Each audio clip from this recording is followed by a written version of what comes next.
¿Qué tal? Buenos días. Estamos con el arqueólogo Miguel Ángel Cornejo García, el cual es un personaje muy reconocido acá en Trujillo, en La Libertad y en el Perú, por sus aportes a la cultura y a la arqueología, ¿no?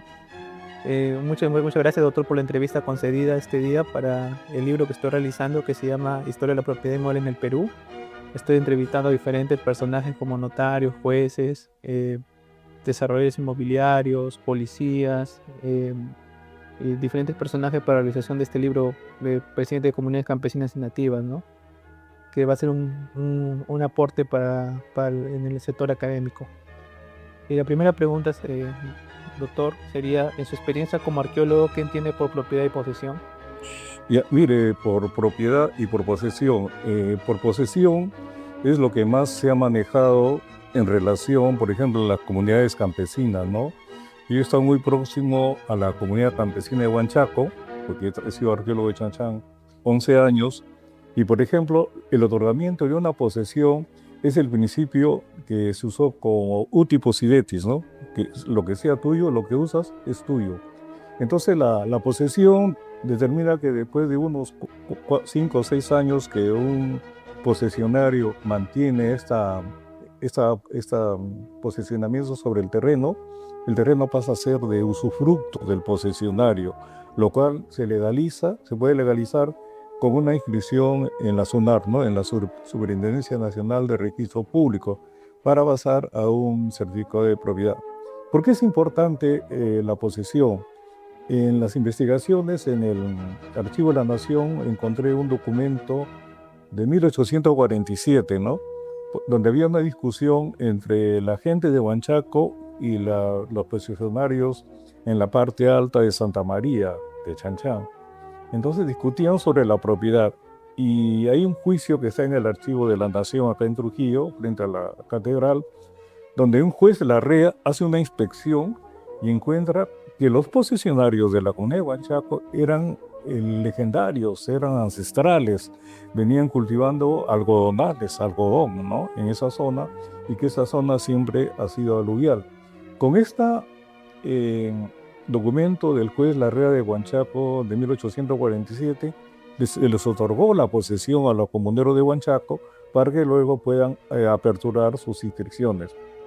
Por propiedad entiendo yo el registro de una propiedad que es totalmente saneada, y ahora, por ejemplo, la SUNAR exige que para tener una propiedad deben presentar el certificado de inexistencia de restos arqueológicos, ¿no? Ahora no se entrega ninguna posesión si no tiene el certificado de inexistencia de restos arqueológicos, ¿no?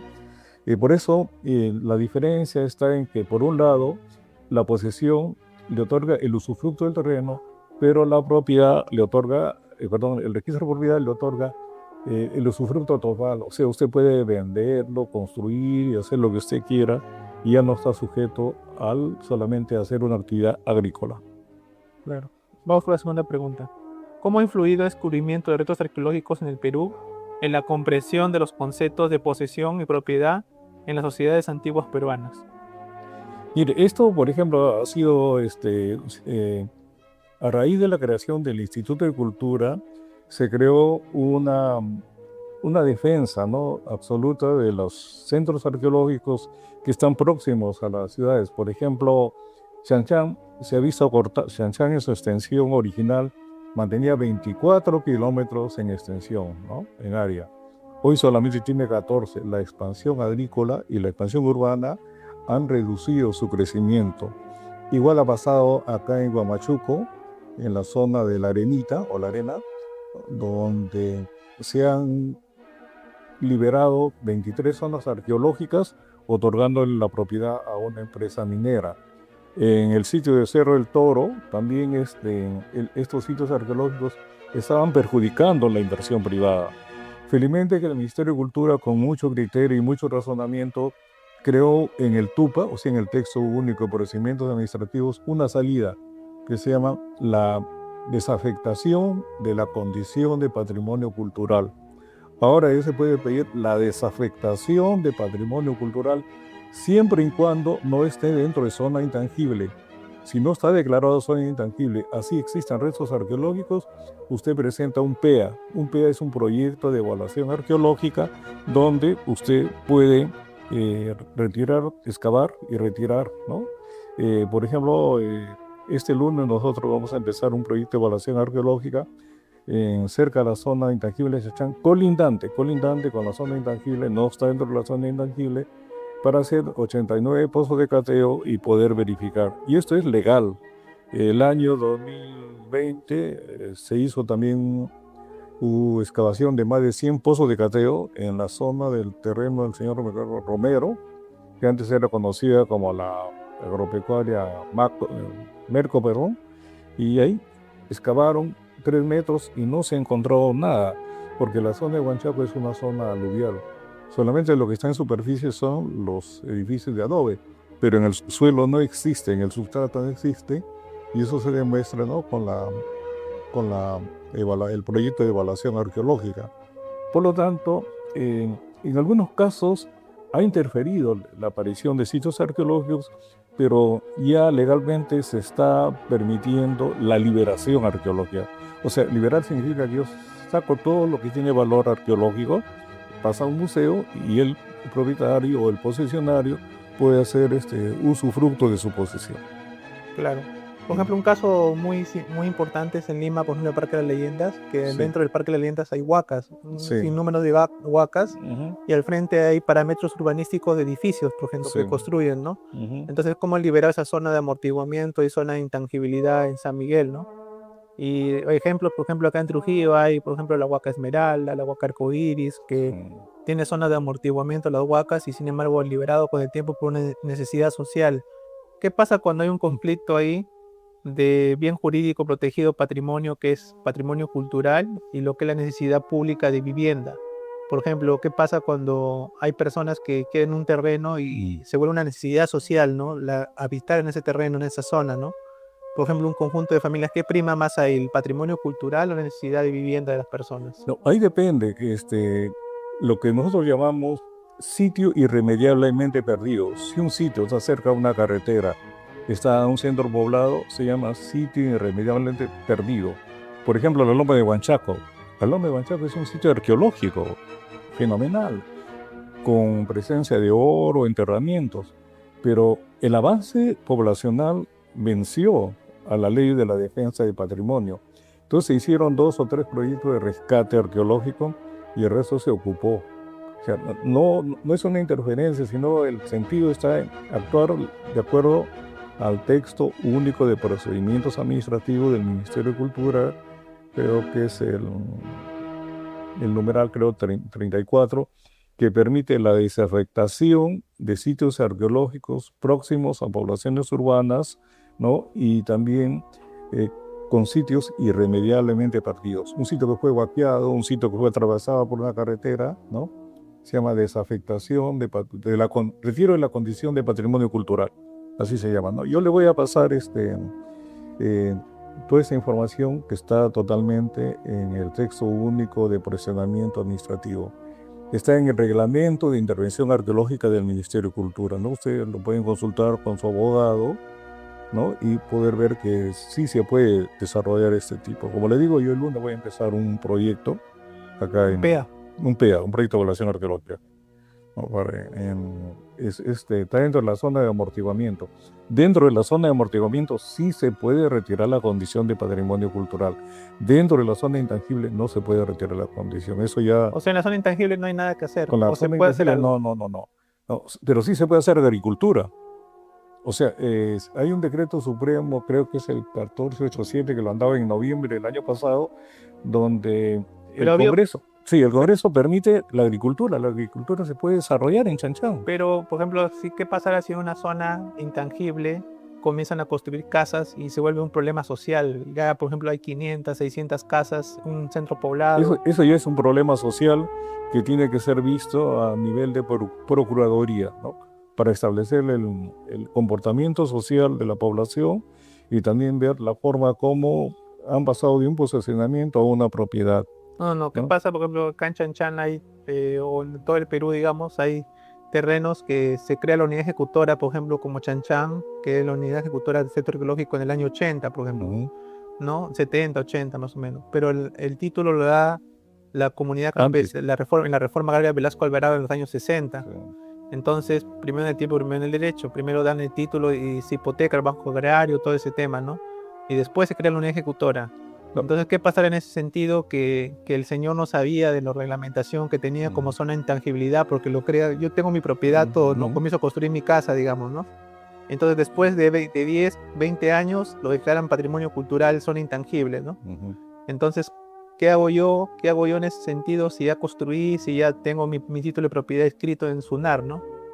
Claro, han habido dos leyes dos decretos supremos que intangibilizan Chanchan. La primera es de 1952, la 052 de 1965, que crea un área bastante restringida, así como este cuadrado. Pero después, en el año 1968, se amplía la zona con la resolución número 0518 del 14 de junio de 1967, ¿sí? Se amplía la zona intangible. Entonces, ellos no son invasores, ellos se han visto involucrados. Además, yo he visto que en Chanchan hay una tesis muy importante en la Universidad de Trujillo, hecha por Iván Mendoza. Iván Mendoza es un antropólogo que se metió a trabajar la comunidad campesina, ¿no? Y él encontró de que habían títulos de propiedad. Por ejemplo, la familia Carrasco Boglisevich, que está al lado del colegio militar, tiene el título de propiedad. Los herrajes de Evidencial tienen título de propiedad. El ingeniero Francisco Bocanera, al lado del colegio militar, tiene título de propiedad, estando en la zona intangible de Chanchado. Entonces, sí hay títulos y eso habría que buscarlo a nivel de un proceso, ¿no?, de búsqueda en los archivos en los archivos del archivo, la redundancia, del archivo de la nación, ¿no?, del archivo provincial, porque ahí deben estar los títulos y los registros y propiedades. Por eso yo encontré este juicio de 1847, ¿no? Era una instrucción ocular de este juez Larrea, Francisco Larrea de Huanchaco. Por lo tanto, es cuestión de litigar un poco ahí referente cómo deviene la propiedad, ¿no? Esta semana yo encargué a una persona, por ejemplo, que me busque si un sitio que está dentro de los años intangibles de Chanchan, por la Huaca Toledos, que está en Chanchan, y este señor ha encontrado que el Ministerio de Cultura no ha inscrito este terreno como propiedad. Debía estar integrado en registro público, pero no está. Y deben haber una serie de casos, ¿no? Entonces el señor me dijo, ¿qué le parece? Vamos a proceder a pedir no solicitar la inscripción como registro de propiedad ante la SUNAR, ¿no? O sea, se lo va a jugar, dice, porque no, ya he encontrado con 4 notarías, ha hecho la búsqueda y no hay la propiedad. Claro. No hay propiedad. Y eso es muy importante porque genera jurisprudencia en la actuación para futuros casos. Sigamos, doctor, con las preguntas. ¿Cuáles son los principales sitios arqueológicos a nivel nacional que ilustran la evolución de la propiedad inmueble en las culturas precolombinas del Perú? El caso de Chanchan, el caso de Machu Picchu, el caso de Sechín, que está rodeado por cantidad de campos de cultivo, el caso de Pachacamac en Lima, el caso de Lurín, ¿no? El caso de la misma Huaca Rajada de Zipán, que está rodeado de poblaciones, Tucumán. En realidad, es que las ciudades han crecido alrededor de los monumentos prehispánicos. Han crecido, o sea, ¿qué hacían los españoles? Veían una huaca, como lo llamamos, y se pegaban a la huaca y ahí empezaba el crecimiento. Entonces, no es que ellos quisieron destruir las huacas, sino que buscaron la logística más apropiada para tener una dependencia de un villorrio, de un centro prehispánico ya poblado, centro poblado, para poder desarrollar las ciudades. El caso de Trujillo se funda en la ciudad de Chanchan. Por ejemplo, nosotros excavamos hace 40 años en donde es actualmente el banco, la Casa Madeleine-Goitia. Ahorita es el banco de crédito, sí, que está entre la esquina de Pizarro y Gamarra, en esa esquina. Y encontramos cerámica mochica y cerámica chimú y cerámica inca. Había una secuencia estratigráfica en pleno centro de Trujillo. Tenemos el caso acá de la Huaca de Panamá, la Huaca Torres Araujo, que está cercada por la población, ¿no? Ya ahí le han hecho un murito para protegerla. El caso de la Huaca del Dragón, el caso de la Huaca Tacainamo, el caso de Huaca Tres Huacas, ¿no? La Huaca de las Langostas, que está por el Mansiche, ¿no? Todas las poblaciones están cerca a Huacas por este condicionamiento de logística que encontraron los españoles al fundar ciudades y tratar de asimilar. El caso de Mansiche también, ¿no? La Huaca de Mansiche que ya no existe. El caso de la Huaca de la Esmeralda también, ¿no? Que está rodeada por una población, pero fueron fundadas estos centros villorres, poblados o cacicazgos, fueron fundados, ¿no? A partir de 1534 como consecuencia de la logística, del aprovechamiento de canales, de construcciones y mano de obra, y sobre todo mano de obra. La necesidad social hizo que se perdieran un poco el patrimonio cultural, digamos. Por ejemplo, el caso de, digamos, un término, un pseudo término que podemos usar es la autoexpropiación del mismo Estado. ¿Qué pasa? Por ejemplo, las pistas que pasan por la línea de Nazca, que cortan la línea de Nazca, Sí. o las pistas que pasan por medio de Chanchán, que cortan el mismo Chanchán, ¿no? Por necesidad pública o bien público o bien común, cortan patrimonio cultural, ¿no? Que es intangible, ¿no? Claro, otro caso muy claro es el caso del pueblo ¿cómo se llama? De Chincheros, en Cusco, ¿no? Chincheros, la gente nunca se fue. Siguieron ocupando las mismas casas, con las mismas tejas, con la misma arquitectura inca, y nunca se fue. El Instituto Nacional de Cultura quiso en el año 70 desalojar a la gente y convertirlo en un centro turístico. O sea, que las casas la gente las visite vacías. Pero teníamos un especialista, Silvio Mutal, ¿no? Papá de esta cantante Nino Mutal, él era un belga, pero muy culto, era un experto UNESCO. Él dijo, ¿para qué los vamos a sacar? Que la gente los Que sea visite. cultura viva. Claro, cultura viva, claro. ¿Y qué hace la persona en Chinchero?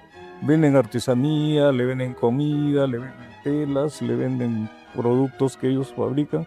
Y el Café, proyecto chocolate. UNESCO desarrolló estas actividades de desarrollo a la industria de la artesanía y no votar a la gente, ¿no? Lo contrario que pasaba en Chanchán. En Chanchán ahorita se creó una comisión, quieren desalojar a la gente de Chanchán. Quieren desalojar sin tener en cuenta que Chanchán, su base es agrícola, ¿no? Tanto por agricultura por humedad como por agricultura de riego. ¿Qué pasa si desactivan Chanchán, no? Si desactivan Chanchán, la napa freática va a subir y lo va a traer abajo a Chanchán. Porque ya ha ocurrido. La napa asciende rápidamente, ¿no? La napa freática. O sea, el acuífero invade y destruye. ¿Y qué hicieron cuando hubo el primer desalojo? Desactivaron 85 pozos artesanos y el agua subió y tuvieron que hacer, el desalojo costó 67.000 soles y hacer los dos drenes, el dren 18 y 19 que están cruzando Chanchán, costó cada uno 2 millones de soles. Sigamos con la cuarta pregunta.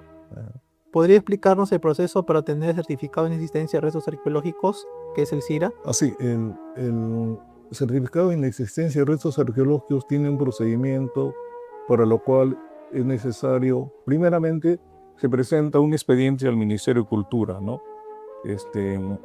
El costo de los pagos al Ministerio de Cultura es de 0 a 10 kilómetros, de 0 a 10 hectáreas, 1.308.85. De 10 a 30 hectáreas, 1.397. Lo máximo que se paga hasta por 20 kilómetros es 1.718. ¿Qué se necesita para sacar un certificado de inexistencia de restos arqueológicos? El título de propiedad o el certificado de posesión, el DNI del representante legal o del propietario, un plano en coordenadas UTM BGS 84 y una memoria descriptiva, ¿no? Y nada más, con eso se obtiene un certificado, pero hay que hacer este pago al Ministerio de Cultura, que es una tasa que ellos tienen fijo. Se hace un depósito al Banco de la Nación, ¿no? Como dije, es... Ahora, una pregunta, desligando de esta pregunta, ¿no? El certificado de inexistencia de restos arqueológicos es como una licencia de construcción que es obligatorio para todo tipo de vivienda que quieras edificar o construir Sí, o proyectar. ahora sí. Ahora, Sí. por ejemplo, yo tengo una casa en Lima, La Molina, en San Isidro, en El Golfo, en Trujillo, digamos, en Sí. el Cusco, en cualquier lado del Perú. Necesito sacar un CIRA, sea el terreno de 200 metros o de Sí. 500 metros. Ahora sí le exigen. Porque tiene que sacar un CIRA, o si es la extensión pasa más de 20 kilómetros, 20 hectáreas, tiene que hacer un plan de monitoreo arqueológico. Plan de monitoreo arqueológico, es un PMAR, ¿no? Y ese PMAR tiene que ser conducido por un arqueólogo o por uno o dos arqueólogos, que significa cuando hay remoción con retroexcavadora o excavación manual, tiene que controlar qué hay debajo del subsuelo. Y ese plan de monitoreo puede durar 4 meses, 5 meses, 6 meses, de acuerdo al cronograma de excavación de la empresa. O sea, si quiero sacar un CIRA de 50 hectáreas, no podría, tendría que ser un plan de Un plan de monitoreo. monitoreo arqueológico, sí. Un plan de monitoreo arqueológico, sí. Tendría que ser máximo hasta 20 hectáreas. Sí, pero los costos, la tasa de plan de monitoreo no sube mucho, están entre 1.400, 1.500 que se paga al Ministerio de Cultura. Ahí lo que le asciende es la tarifa que le cobraría el arqueólogo por su intervención profesional, ¿no? En la elaboración del plan de monitoreo arqueológico, ¿no? Tanto para el CIRA como plan de monitoreo.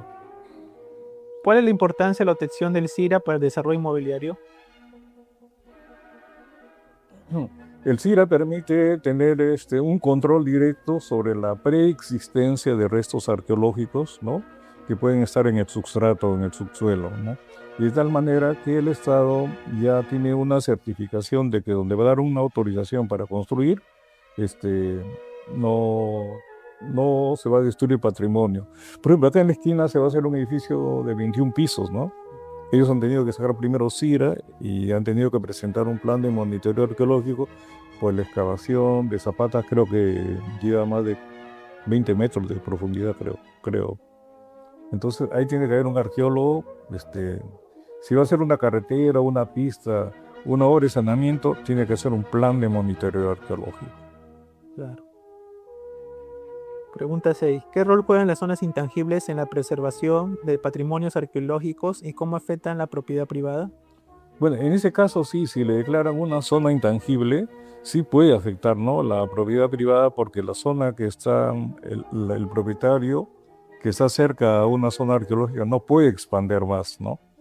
Pero como le decía, el mismo Ministerio de Cultura ha dado la salida a la creación de este procedimiento que se llama desafectación de la condición de patrimonio cultural.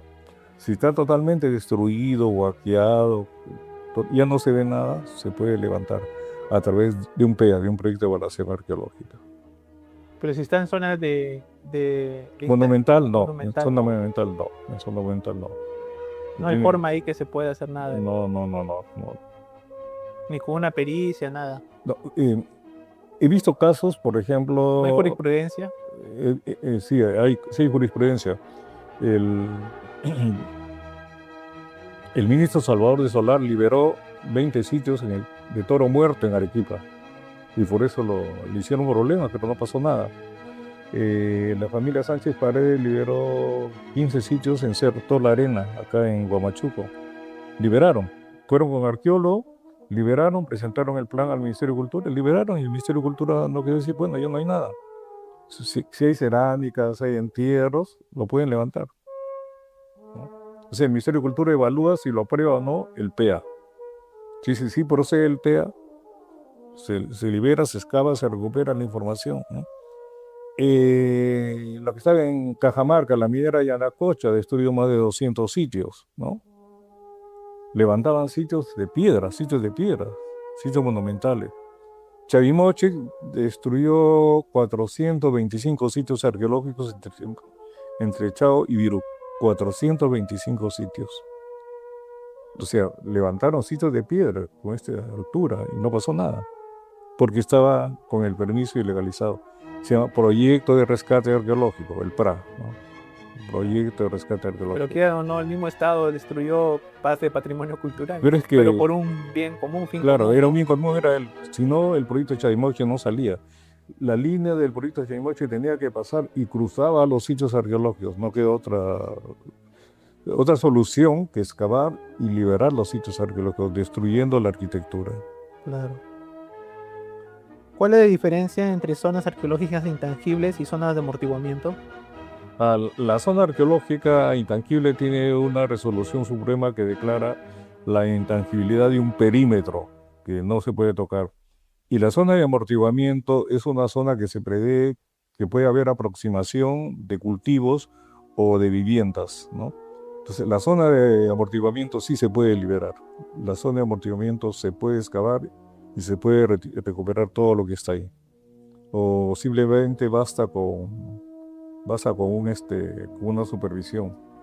Le voy a contar yo he presentado un CIRA hace un mes al Ministerio de Cultura y el arqueólogo encuentra 8 fragmentos de cerámica y me deniega el CIRA. Entonces yo he hecho una apelación, pero fundamentalmente, porque para entregar un CIRA, al momento de sacar un CIRA, el arqueólogo tiene que hacer el acta in situ, manuscrita. El arqueólogo se tomó 5 días y lo envió por computadora. Eso me ha permitido a mí, con jurisprudencia, actuar legalmente de que ha infringido el reglamento de intervención arqueológica, punto 1, punto 2. Como se dice, una golondrina no hace el verano, 8 fragmentos no demuestran que es una ocupación arqueológica. Y punto 3, que los 8 fragmentos que me aduce el arqueólogo que ha encontrado en el terreno que yo estaba sacando el CIRA, están asociados a fitolitos. Un fitolito es un vegetal polen fosilizado, es un polen fosilizado. O sea, no puede estar una cerámica de 800 años de antigüedad con un polen de 3 millones de años. Con un polen y con una raíz de 3 millones de años. Con eso lo he apelado y me he enterado por mi abogado y ya lo estoy ganando el proceso en línea. O sea, se puede apelar. ¿Y qué pasaría, como le dije anteriormente, doctor, que, por ejemplo, primero tenían el título de propiedad, como dijo usted en Chanchán, en otras ciudades, Sí. y después se declara como zona intangible, después de 20, 30 años? Pero ahí pervive el título de propiedad. Pervive, el título de propiedad tiene, ¿Qué se porque podría más hacer ahí? antiguo hay una ratificación. Bueno, ahí yo no soy abogado, pero ahí tendría que haber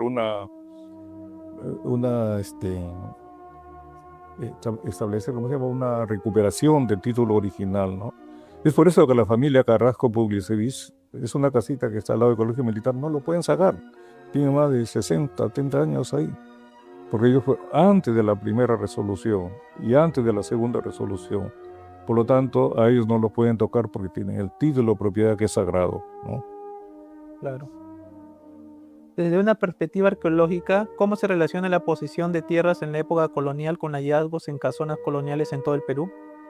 Bueno, ese es sí ha ocurrido, como le decía, acá en la casa Maderengoitia, en la casa Ganosa, sí se ha excavado. Yo he excavado acá en 3 casonas, he excavado en la casa Ganosa y Orbegoso, que está entre la esquina de Ayacucho y Bolívar, y ahora es una cochera, creo. He excavado en la casona que está en San Martín, 824 a las 8:38. Esa es la dirección, San Martín. Ahora hay un centro de convenciones bien bonito. Se excavó, se sacó todo lo que está abajo, se mantiene la parte exterior, pero la parte interna ya no, porque ya no existía. Entonces, pero excavamos, encontramos muros, encontramos pisos. Aquí nomás en Girón San Martín encontré un piso de 1870, un empedrado, y era de los empedrados que habían acá en Trujillo. Entonces, excavé también, excavé en el convento de San Francisco, en Lima también. Ahí encontramos el cuerpo, la cabeza de Francisco Pizarro. Y esto fue uno de los hallazgos más importantes que han habido, encontrar la cabeza de Francisco Pizarro, con lo cual quitamos que la estructura ósea que estaba en la Catedral de Lima no era Pizarro. Nosotros hemos encontrado con la excavación arqueológica, ¿y cómo reconocimos el cuerpo?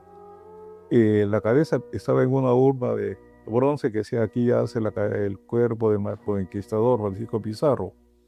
Por historia de José Antonio del Busto, dice que cuando entra Rodrigo de Triana, le tira un hachazo a Pizarro y le fracciona, le corta el codo. Entonces, entre los 6 cadáveres que había, encontramos al que le faltaba el codo. Al más chiquito, 1,63 la estatura, él era Pizarro. Y ahora le hemos puesto la cabeza al cuerpo. Increíble. Abajo. Claro, o sea, sí se puede encontrar esto, ¿no? Como le digo, si se encuentran hallazgos dentro de casonas coloniales, se puede proceder a la edificación de un plan de restauración. Bueno, continuando con la entrevista, doctor, ¿se pueden comprar y restaurar casonas coloniales sin afectar su valor arqueológico? ¿Y qué trámite se requiere para ello? Perfecto, es totalmente legal. Incluso en Lima, el tiempo del alcalde Barrantes, se estableció una propuesta que sea adopte una casona o adopte un balcón. El Estado no tiene dinero para restaurar casonas, y si alguien invierte y compra una casona, siguiendo los requisitos legales de excavación arqueológica para ver, se llama exploración de pisos y cimientos. Exploración de pisos y cimientos para ver si hay cimientos abajo, y si no hay, se procede a la restauración. Lo único que le piden es mantener la fachada. Restaurar la fachada se puede restaurar. No es que en el caso de los monumentos arqueológicos que no se pueden restaurar, se pueden conservar, pero en edificios coloniales o en la época republicana sí se pueden hacer de nuevo. Se puede restaurar manteniendo el modelo y la filigrana, ¿no?, original. La siguiente pregunta es, ¿cuáles son los desafíos más comunes en la gestión de propiedades inmuebles que contienen restos arqueológicos? Los desafíos más comunes sería, por ejemplo, en este caso, la inserción de una propiedad dentro de una zona intangible, ¿no? Esa sería una de las batallas más difíciles, pero no imposibles, que se pueden hacer, ¿no? En el caso de una zona intangible sí se puede retirar la condición. Me había olvidado, había cometido un error. Se puede retirar cuando es patrimonio cultural de la humanidad. Ahí no se puede hacer. Pero cuando es zona intangible sí se puede hacer. Pero Chanchan sí está declarado patrimonio cultural de la humanidad. Y la última pregunta sería, ¿algún comentario que su persona desea agregar sobre los temas tratados el día de hoy? Bueno, pienso que toda ley, todo documento, todo tiene un escrito y todo tiene una solución, ¿no? Se pueden lograr los imposibles mediante actuemos dentro de los términos legales y términos de los términos técnicos también, ¿no? Yo me baso, por ejemplo, mi defensa en sitios arqueológicos en el estudio de la geología del subsuelo, ¿no?, para demostrar que no existe persistencia de restos arqueológicos. Me baso en los estudios geológicos de geólogos que han trabajado en esta zona y en los cuales se ve que hay suelos con más de 3 o 4 millones inmovilizados. Sin embargo, el Ministerio de Cultura dice que en el subsuelo hay restos arqueológicos. No hay, pues. Son suelos de 3 millones de tipos de rocas inmovilizadas con oxidación, digamos, pleistocénica. Estoy hablando de 3 a 4 millones de años. Muy agradecido, doctor Miguel Ángel Cornejo, por la entrevista. Ha sido de muchas sapienzas y mucha sabiduría esta conversación, y va a servir para un aporte a nivel nacional. Muy amable. Muchas gracias y por la oportunidad de poder expresar y decir más que todo algo que a veces desconocemos.